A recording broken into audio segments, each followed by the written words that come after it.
I'm Vinnie Politan. The subject of my investigation is the biggest true crime story of this year, the assassination of United Healthcare CEO Brian Thompson, a story that has set off a firestorm on social media and has divided the population. Here's the story. It's the case everyone is talking about, the shocking targeted murder in the streets of New York City. Brian Thompson, the frontman and CEO for the nation's largest health insurance company, United Healthcare. He was in New York for a big investor meeting. That meeting was scheduled to begin at 8 a.m. at the Hilton Hotel. Thompson was staying across the street at a smaller boutique hotel. At around 6:45, he left his hotel and crossed the street. That's when the suspect approached him from behind, shooting him and killing him. After a 6-day manhunt, this man, 26-year-old Luigi Mangione, was arrested at a McDonald's in Altoona, Pennsylvania. He was extradited back to New York City, and now he's been charged with murder and terrorism by state prosecutors and is facing the potential of life in prison without parole. Meanwhile, federal prosecutors have also filed a complaint which has the maximum penalty of death. But some are wondering, why would the feds come in on this case and question whether they actually have jurisdiction? One of the many questions still unanswered in this high-profile murder case. This case has gripped the nation for many different reasons. At first, it was the headline that the CEO of this huge company, which a lot of us know because a lot of us get our health care insurance from United. And we're wondering, well, why would someone take him out? Then we're thinking, well, maybe there was a reason, a personal story, whatever. And then we saw the surveillance video of the shooting that was posted to X by General MC News. As we take a look at it, this is the assassination on video. And we saw this person very seemingly casually doing it with a backpack. And we suspected that this was someone who might have been a little bit younger, but, you know, why? Why would they do it? Became the overriding question. Then came the manhunt for the man. And these are images of the victim in the case. So let's talk about the victim right now. You know, the story was a search for the killer, and the focus was on Luigi Mangione, and forgotten in it to a certain extent was the fact that Brian Thompson is not just the CEO of United Healthcare. Yeah, it's a big deal, it's a big position. You make a lot of money, it's prestigious, you have to be bright, you have to be ambitious, you have to be, you know, you have to be a successful person to reach that. But there's more to a human being than what they do. There's much more to a human being than just what they do. We aren't just what we do. This is a man with a family. This is a man with children. And this is a man who has lived a life, or had lived a life up until the point of reaching the pinnacle of his career, which is part of his life. But as you saw in these photos, this is a guy from the middle of the country, growing up, not a ton of money, right? And it really begs the question, which is the first question of our investigation tonight, as we look at these photos of a guy playing basketball in high school, a guy who was valedictorian. And our first question tonight, what do we know about Brian Thompson? Right? There's more. He's not a CEO, period, end of story. There's more to him, much more to him. And thank goodness that Patrick Terpstra, our national investigative reporter for Scripps News, took a look back at Brian Thompson and found out a little bit more about this man. Take a look. Life ended for Brian Thompson as he headed to an investor meeting in New York. But life began for this United Healthcare CEO in a place about as different as you can get from Midtown Manhattan.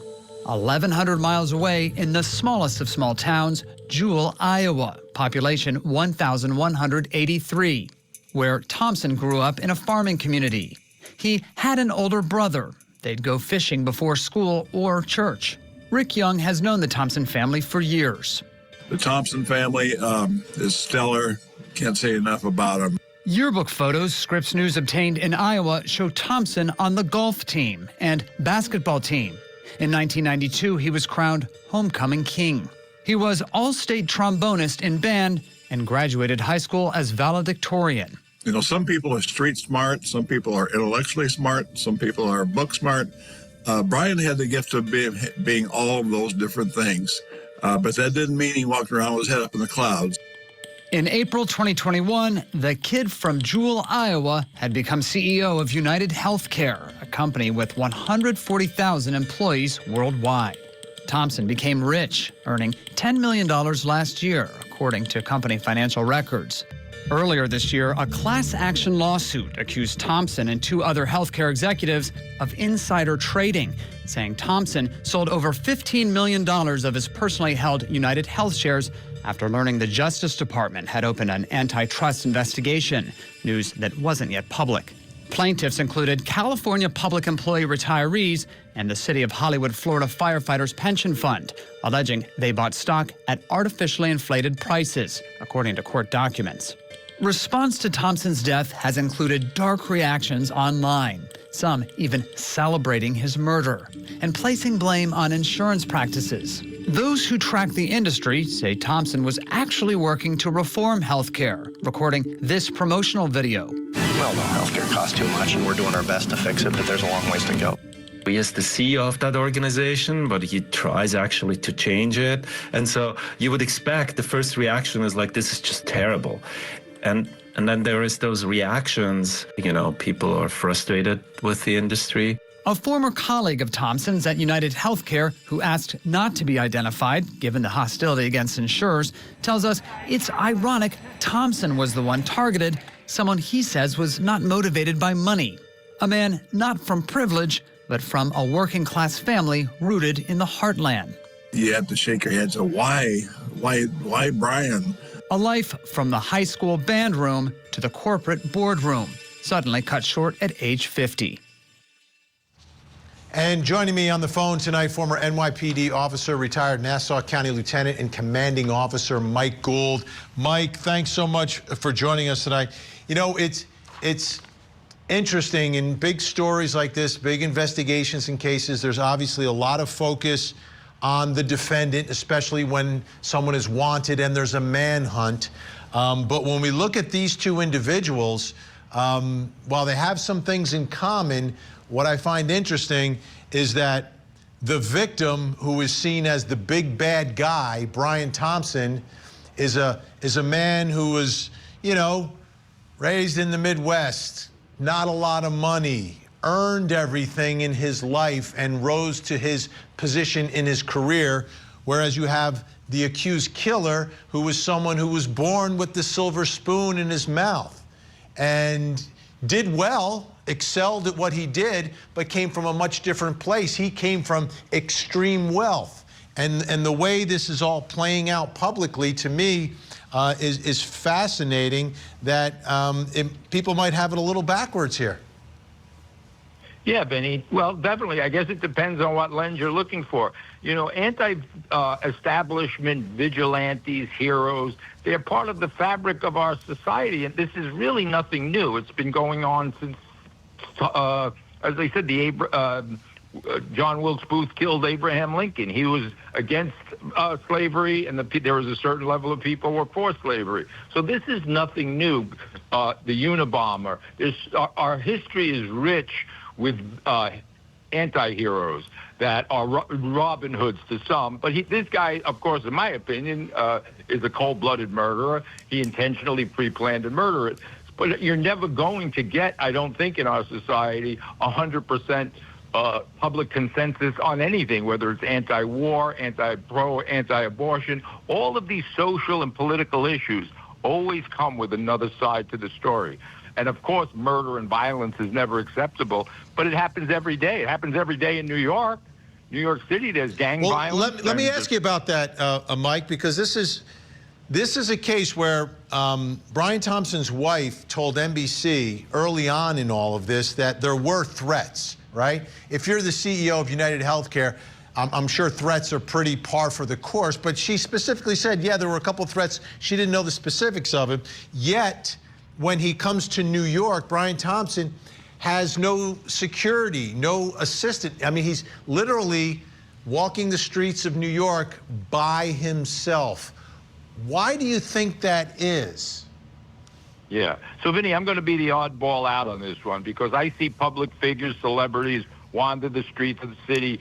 You as a media celebrity, me as a former police officer, my life has been threatened continually for 25 years by the people I've arrested, by their families that I've arrested. So it's a funny thing. And, of course, in hindsight, 2020 hindsight, of course, we could say he should have had a full-scale security detachment protecting him. But that's in hindsight. And as I said, so I don't see it as the way a lot of people see it, that this is a no-brainer. Because if somebody wants to kill you, as I said, President Trump was almost assassinated twice.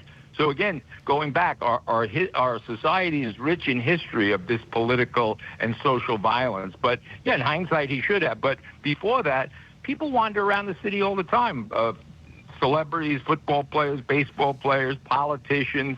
It's just that kind of city. So yeah, I don't see it as that should have been a prerequisite. Now maybe it should be. When people are getting direct threats, you get a phone call from somebody that says, hey, Vinny, I'm coming to your house, I know where you live. That's a little different story. But vague threats are kind of part of, judges, prosecutors, that we live with those kind of things, especially on social media. Oh, absolutely. Absolutely. And a company that large with that many people who get their insurance through United, you could see it bubbling up. And I guess as it turns out, it does not appear that any of those threats necessarily came from the man who ended up allegedly killing him. Right. So as I said, threats, and of course, it's a funny kind of tightrope we walk. As I said, I go to work every day, and I've had people that have been put away in prison, and I have a lot of people that don't particularly like me, but I can't have 24-hour security, unfortunately. However, if there was a direct threat with some credibility to it, then I harden my personal security. But just in general, again, I don't know enough facts about these threats, but again, I'm not sure that was particularly something that people think about. Sometimes security draws attention to you. And that's true also. Questions. Yeah, that absolutely is the case. Mike Gould, you said some people don't like you. We love you here at Court TV, and thank you so much for all your help. We appreciate it. Thanks, Vinny. Have a good night. You too.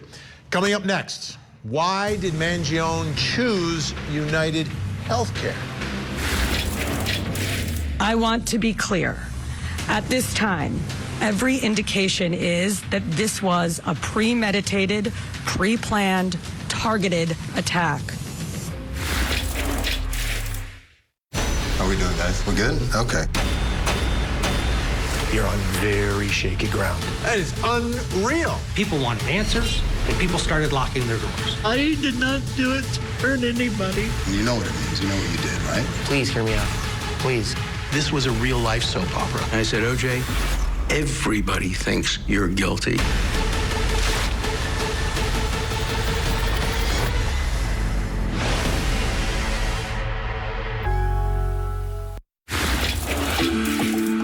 Good morning, everyone. In Midtown Manhattan early this morning, 50-year-old Brian Thompson, the CEO of United Healthcare, was shot and killed in what appears, at this early stage of our investigation, to be a brazen, targeted attack. This does not appear to be a random act of violence. The suspect approached from behind and fired several rounds, striking the victim at least once in the back and at least once in the right calf. Many people passed the suspect, but he appeared to wait for his intended target. I want to be clear.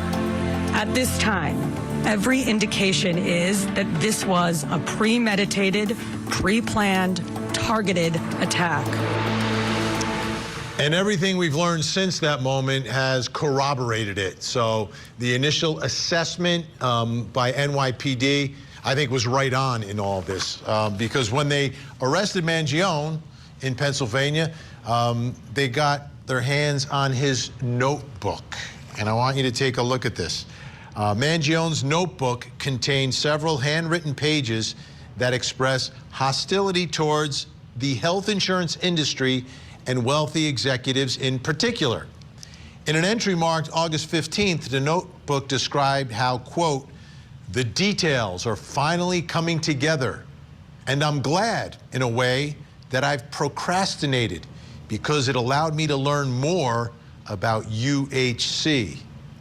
The notebook entry also stated that, quote, the target is insurance because it checks every box. That, to me, that's it right there. Those two lines. The target is insurance, it checks every box. Brings me to the next question in our investigation, which is, why did Mangione choose United Healthcare? What boxes is it checking off? What's going on with United Healthcare?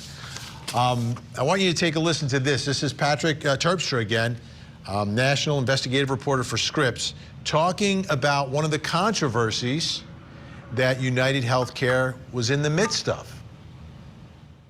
With Thompson at the top of United Healthcare, the company's rate of denials became a focus of investigators in the U.S. Senate, who found United turning down more and more claims from some of its sickest patients. The Senate report said United Healthcare's denial for post-acute care surged from almost 11% in 2020 to nearly 23% in 2022.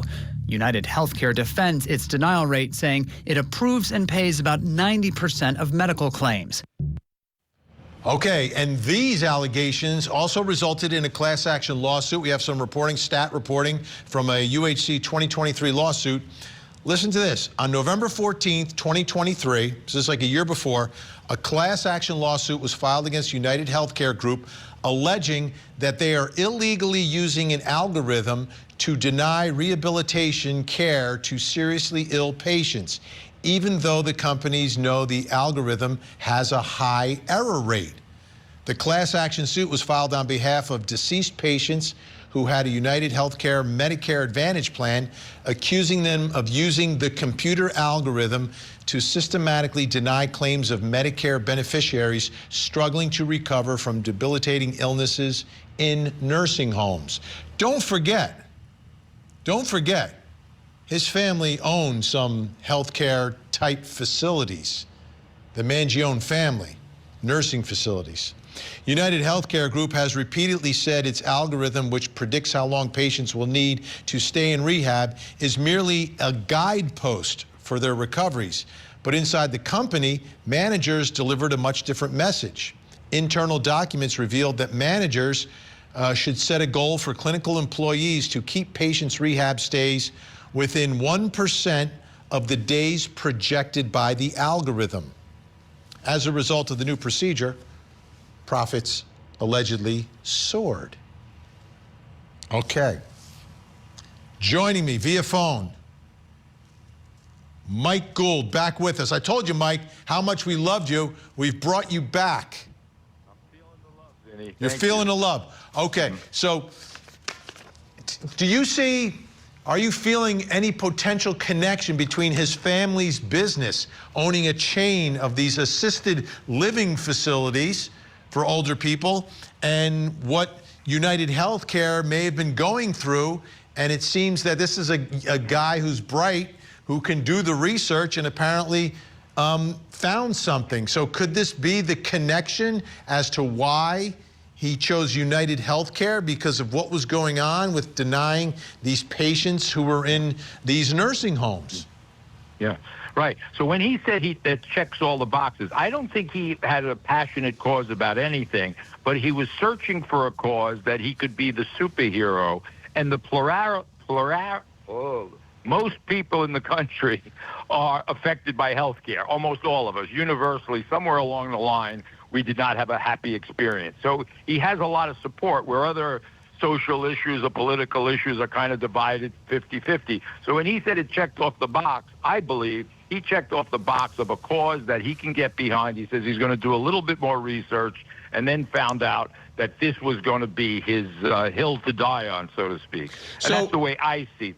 Yeah, I understand what you're saying. I just want to make sure I'm understanding what you're saying, because I think you're definitely onto something.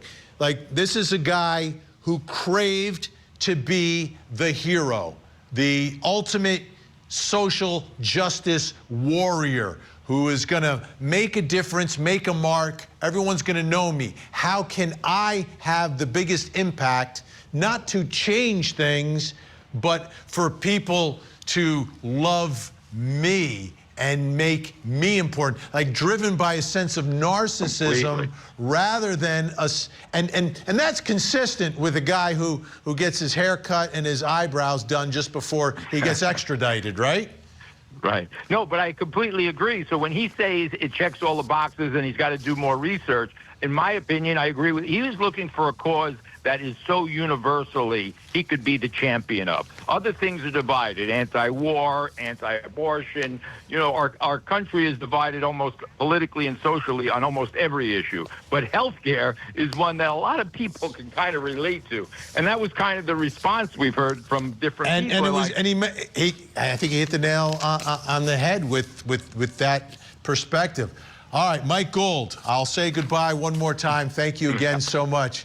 Great to have you on the program. Have a great holiday season. All right, coming up next, folks, what can we learn from Mangione's ghost gun?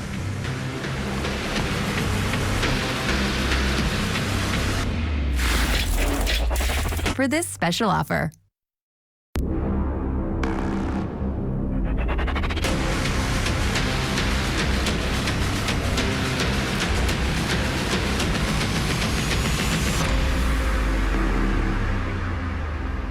I'm Vinnie Politan. We continue our investigation of the assassination of United Healthcare CEO Brian Thompson.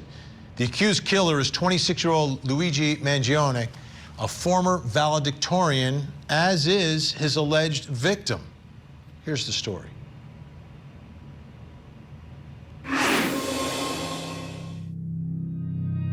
Luigi Mangione went to a prestigious private prep school in Maryland, attended Penn, an Ivy League school, for his undergrad and postgrad degrees. His family's wealth is in the 1% of the 1%ers. Yet, despite all these advantages, the 26-year-old Luigi Mangione sits in a jail, facing the possibility of life without the possibility of parole. He is now charged with terrorism in New York for the assassination of United Healthcare CEO Brian Thompson. Mangione allegedly arrived in New York 10 days before the assassination in front of the Hilton Hotel. It was all caught on video as the killer fired his gun, which had a suppressor on it. There's a lot of evidence in this case, but still some lingering unanswered questions. And a big part of the evidence is the fact that investigators and prosecutors say they have recovered the murder weapon. The murder weapon. 6 days later, the suspect, they say, still had the murder weapon when he was arrested. Take a listen here to the commissioner and chief detectives talking about the weapon.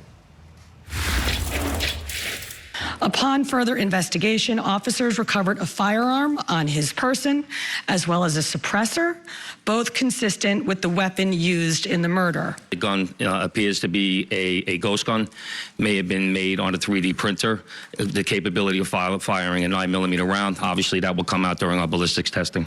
Ghost guns, we have really talked about this since the beginning of the administration. They could be made on a 3D printer, and they are extremely dangerous, and we must do more on the federal level to clamp down on the availability of ghost guns. That may be difficult if you're making it on a 3D printer, right? You get a 3D printer, you're in your home, you're making the weapon. Let's take a look at it, because we've got images here of the weapon and some of the other things that were found surrounding the weapon and connected to the gun, which brings us to the next question in our investigation. I think it's an important one. don't always have this opportunity. But what can we learn from Mangione's ghost gun? What can we learn from it?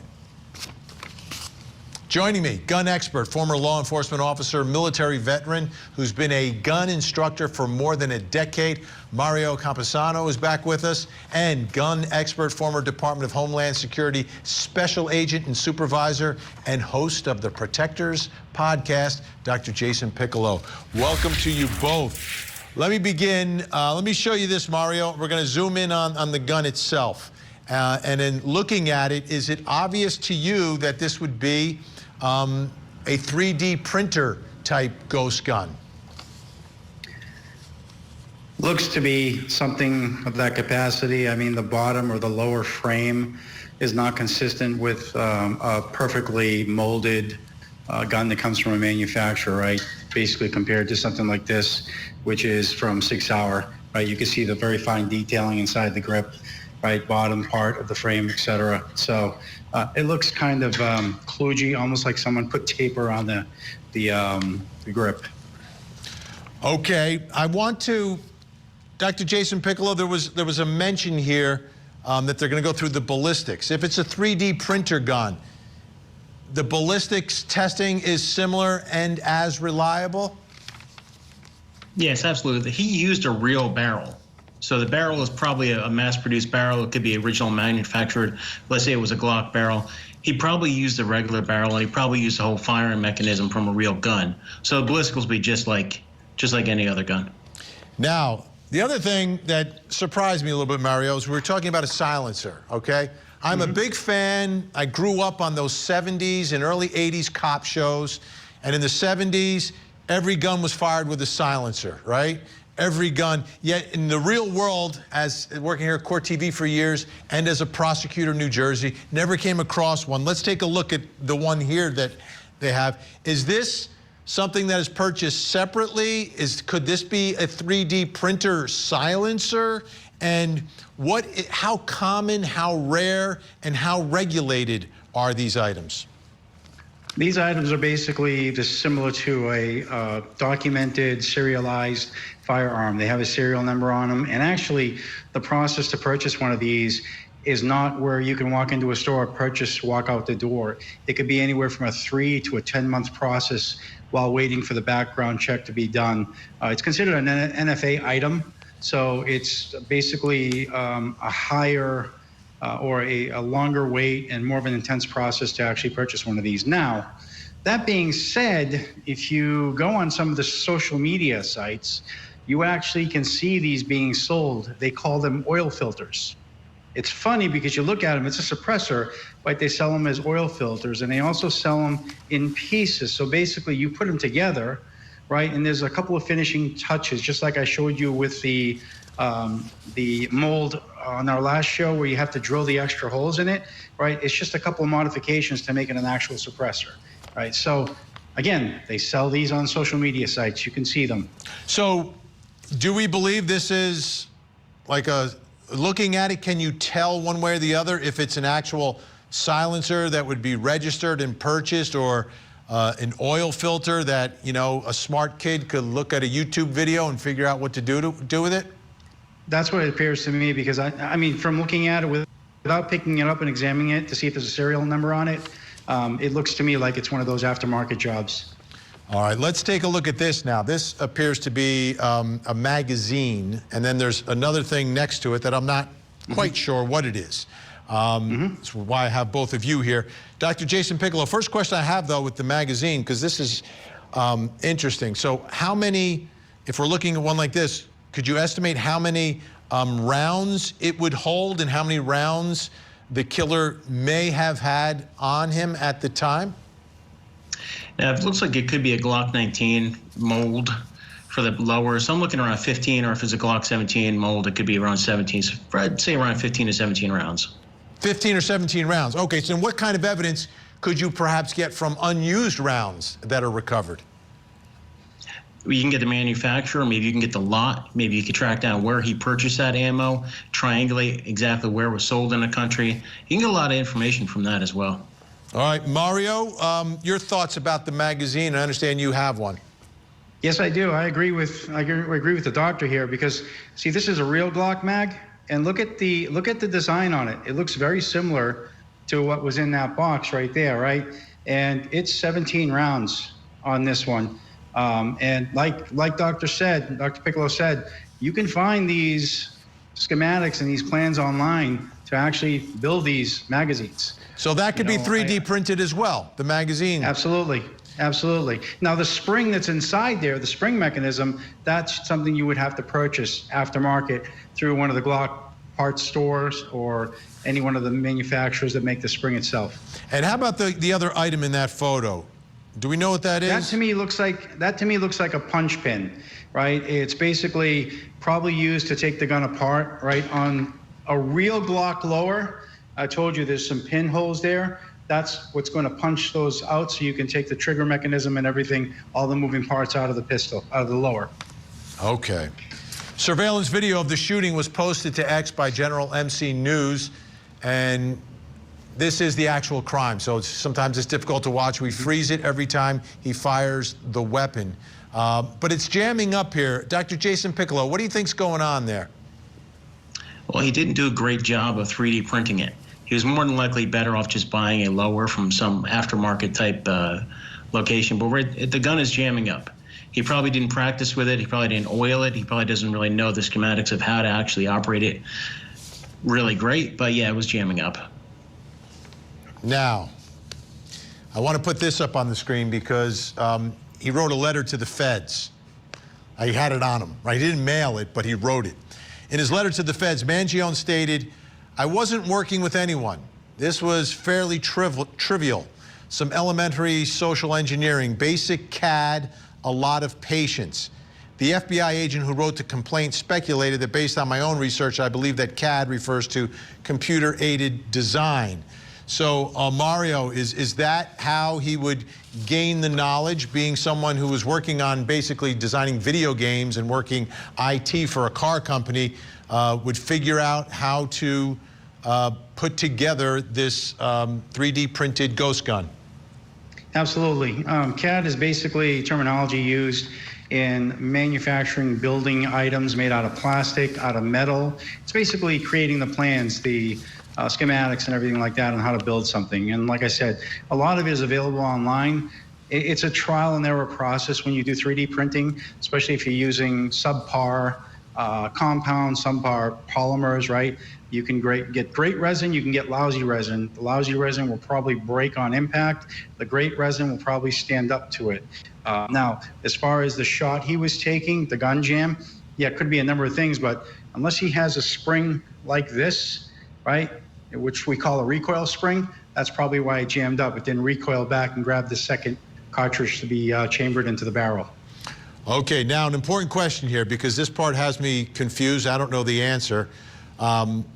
He got to New York, according to the feds, from Georgia, from Atlanta. He's not from Atlanta. He had been living in Hawaii. He'd been living in San Francisco. So Atlanta has a huge airport. You can fly pretty much anywhere from there. But this gun that we're looking at and all these parts associated with this gun, is this something that you could transport, you could get onto a plane with, either in your checked luggage or in your carry-on? Dr. Jason Piccolo, I'll start with you, and then Mario can chime in. I wouldn't say you can get it on your carry-on. You can check it. It would likely be flagged. The other thing he could have done is he could have mailed it. I mean, he was there for 10 days prior. He could have mailed it to a Confederate. But yeah, he wouldn't be able to make it on the plane or through security with all of those components with the ammunition. Mail it to, what's a Confederate? Explain that to me. A Confederate is someone who could be a co-conspirator. Oh, but he said that he wasn't working with anyone. So you're thinking maybe he was. That's interesting. Mario, what are your thoughts about a weapon like this with these parts, transporting it via air? He may not have taken a plane ride with it. I don't know where he made it. But is that possible that he could have jumped on a plane? Absolutely not. The TSA has strict requirements when it comes to traveling with a firearm. I've actually traveled with a firearm to a different state, and you have to actually fill out a chain of custody tag ticket. It goes in a separate part of the airport, not through general security. And honestly, if you're going through security checkpoint with something that looks similar to a firearm or any kind of a grip or something like that, they're going to do it. I mean, I had a notary embossing stamp in that looked like a handle like that, and my bag got checked, right, going through security. But I agree with Dr. Piccolo as well. You can mail all those parts someplace in Georgia. Who knows if he had maybe gotten the P.O. box someplace and just mailed it all there, right, in 3 or 4 different packages. Absolutely. All right, Mario Camposano, great to have you. Your insight is very, very valuable for us. Dr. Jason Piccolo is going to stay with us. Still to come, what did Mangione do for the 10 days before the shooting? Is there any indication that anybody else was helping him from the inside, you know, as far as tracking the CEO's movements? Well, once again, we're still working this investigation very hard. It's not at its conclusion yet. Coming soon to Court TV. It's the biggest story that we're covering. He is the boogeyman. Lori Daybell. She said, I will have you destroyed. She's got another murder trial coming up. A social media sensation, now a suspected killer. We will not stop fighting. We have no quit. Sean Diddy Combs arrested on a federal indictment. The high-stakes trials you don't want to miss. Coming soon. Only on Court TV.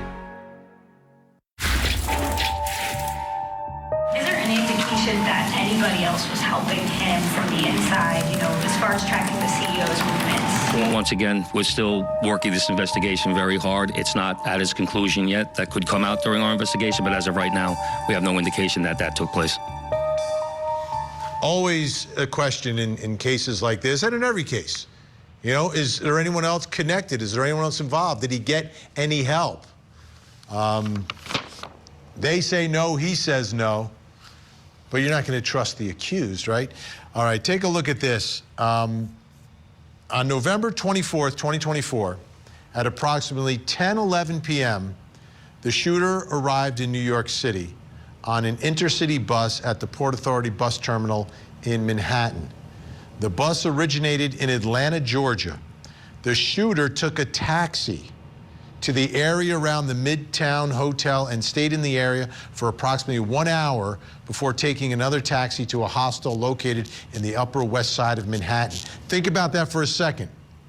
They're alleging that he makes this trip all the way from Georgia, that's what the feds are saying, all the way from Georgia in the bus, goes straight from the bus terminal straight to the scene of where Brian Thompson will be assassinated before even checking in to the hostel, before getting something to eat. Goes directly there. Then on December 4th at approximately 6:45 a.m., after waiting near the Midtown Hotel for approximately an hour, the shooter saw and approached the victim and shot the victim multiple times. That's December 4th. He arrived on November 24th, which brings us to our next question in our investigation. What did Mangione do for the 10 days before the shooting? What was going on? I know New York is a great busy town, but like as soon as he got there, he went to the Hilton. What was he doing for those 10 days? Still with us, former Homeland Security Special Agent, Dr. Jason Piccolo, and joining us, psychotherapist and author of the book, The Minds of Mass Killers, Understanding and Interrupting the Pathway to Violence. Siobhan Scott is with us. Siobhan, I want to ask you this, because I was really fascinated by the fact that he went straight from the bus terminal, straight to where the assassination would take place. Didn't stop for something to eat, didn't stop at the hostel, didn't check into a room, went straight there. What does that tell you about what's going on inside the mind of this accused killer? Yeah, I really view him as an ideologically driven political assassin, and he took this very seriously. Obviously, he didn't just get this idea. He had been collecting grievances for a long time, had been fantasizing, and then had moved into making the actual plans. So he wanted to see the location. He wanted to scout it out and do reconnaissance. He's not a dumb person, and I think he wanted to make sure all the details were taken care of. Now, take a look at a timeline we have here. November 24th, a little after 11 p.m., following his arrival in New York City, that's when he checks into the High New York City hostel. Then on November 29th, he checked out of the hostel. And then on November 30th, he checks into the hostel and books a room using the fake New Jersey ID. And then December 4th is when it takes place. Dr. Jason Piccolo, what are your thoughts about the logistics here? Like, what could he possibly be doing? What are the things that an assassin would have to take care of and prepare for during the course of 10 days, which is a long time? Well, he probably did a map reconnaissance before he got there. He probably got the lay of the land. But when he went to that location, he probably figured out, you know what, they have security. It's a populated area. Is he going to be able to do the assassination inside the location or outside the location? So he had to figure out exactly where he was going to strike. So for those days leading up to the murder, he was figuring out, where do I strike and how can I strike and get away? So if he goes blatantly inside the lobby of that Hilton and does the assassination, murders the victim, can he get away? So within those 10 days, he found a location where he thought he'd be able to get away, where there wouldn't be a lot of witnesses and where a silencer would be appropriate. So that's what he did for 10 days prior. Siobhan, Scott, you know, there's something else here in these 10 days, and we haven't seen any. It may exist, but it wasn't made public. So my guess is that they hadn't found it yet, if it exists, which is him for 10 days in New York City, keeping his face covered. I mean, there were reports that his roommates or people at the hostel saw him eating with his mask on, like never taking down. But he took it down for that one moment to flirt with a woman.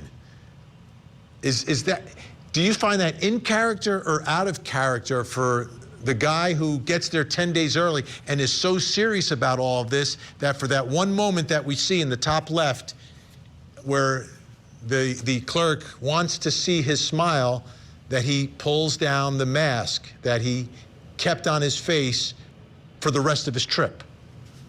Yeah, I don't think there's any denying that there was a big ego development with this going on. You know, he wants to be known, he wants to be looked at. He didn't want to be caught, but, you know, couldn't resist that little flirtatious, narcissistic response there. That would make sense.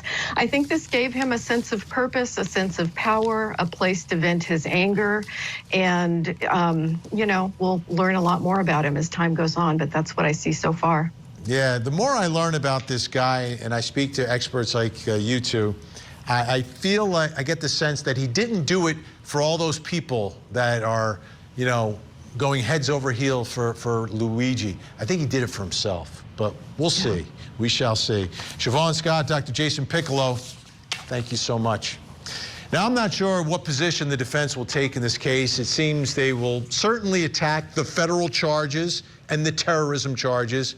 But beyond that, the evidence in this case, we were looking at it tonight, is about as strong as it gets.